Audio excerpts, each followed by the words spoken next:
ஜெபம் செய்வோம். பரமண்டலங்களில் இருக்கிற எங்கள் பிதாவே, உம்மை துதிக்கிறோம், உம்மை புகழுகிறோம், உம்மை மகிமைப்படுத்துகிறோம்.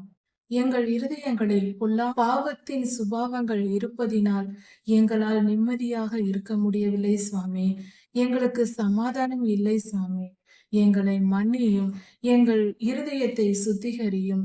எங்களுக்குள் இருக்கிற எல்லா தீய காரியங்களையும் எடுத்து போட்டு சமாதான பிரபுவாகிய நீர் வந்து எங்கள் இருதயத்தில் வாசம் செய்யும்.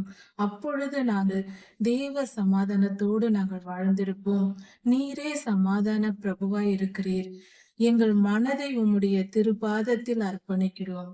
ஏற்றுக்கொண்டு ஆளுகை செய்ய வாரும். உம்முடைய நாமம் மகிமைப்படுவதாக. உம்முடைய பிள்ளைகள் உமக்காக காத்திருக்கிறோம். ராஜாதி ராஜா இயேசுவாவின் நாமத்தினால் பிதாவே, ஆமீன். மாரநாதா.